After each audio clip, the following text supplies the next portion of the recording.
আমি প্রকৃতিকুলের একজন স্বাধীন পথিক, প্রকৃতিরাজ, এই পৃথিবীর শূন্য নগরী। আমি এই অবস্থায় আমারই পৃথিবীকে আমি টহল দিয়েছি, কোনো মানব জাতি দেখি নাই।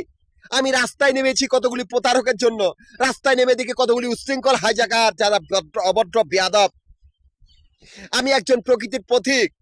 আমি এসে প্রকৃতির সমস্ত সেকশনের গতিপথ নিয়ন্ত্রণ করি, বা প্রকৃতির একটি পরমাণু। অথচ সেই কুত্তার বাচ্চাগুলো আমার সাথে করে বেয়াদবি।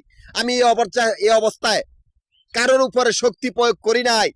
আমি সেই ঝড় বৃষ্টি খেলা করি, আমি সেই শ্রাবণ, আমি সেই কিয়ামত। মহাভারতের প্রত্যেকটা গানের ভিতরে আমারই নাম লিপিবদ্ধ করে আমি কতটুকু ভয়ঙ্কর। আমি একটা সময় অক্ষম হিসাবে চলাফেরা করেছি এই অজাতগুলার সাথে। সেই হবে, সারা পৃথিবী ধ্বংস হবে। ঘুমন্ত সেই অগ্নিকুণ্ডলী, যার স্বাধীনভাবে ঘুমিয়ে আছে, যার নাম জাহিদুল ইসলাম, যখন সে জাগ্রত হবে সারা পৃথিবী অন্ধকার হয়ে যাবে। সমুদ্রের প্রত্যেকটা পানির ফোঁটা জাহিদুল ইসলাম। শূন্যের থেকে জন্মানো আসে ঘূর্ণিঝড়, যখন তখন সারা পৃথিবীকে ধূলিসাৎ করে দিতে পারে, আবার নীরবে শান্ত হয়ে যায়। স্বাধীন ঘুরে বেড়ানো আসমানে সেই উল্কাপিণ্ড, যার নাম জাহিদুল ইসলাম। বৃষ্টির প্রত্যেকটা পানির ফোঁটা জাহিদ। কোথায় পালাবি রে মাফিয়া কুত্তার দল? শক্তি দেখলে ভক্তি করবি, শক্তি এমন দেখামো।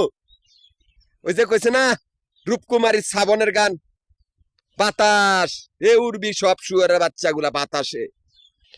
প্রকৃতিরাজ আমি। ঢাকা, গাজীপুর, নারায়ণগঞ্জ এই তিনটা জেলার সমিতির প্রধান। এই তিনটা জেলার সমিতির অফিস মিরপুর, নবাবপুর, মতিঝিল। এই তিনটা জায়গার ভিতরে আমাদের আবাসিক বাড়িঘর বা হোটেলের ব্যবসার হিসাব করা, এখান থেকে আমার অ্যাকাউন্ট চলিতেছে। অথচ সেই ব্যাংকের এই পায়খানার টাঙ্কির ভিতরে বসত করা সেই কুত্তার দল, যারা অন্যের ব্যবসা প্রতিষ্ঠান দল করে, এই কুত্তার বাচ্চাগুলো আমারই সমিতির সদস্যগুলারে খুন করে, আমারই সমিতির কাগজপত্র চুরি করে, আমারই ক্যাশ কাউন্টার গুলার সামনে আস্তানা গেড়েছে আমাদের ব্যবসা দখল করার জন্য। কোথায় পালাবি? তোদের কোনো অস্তিত্ব রাখি নাই।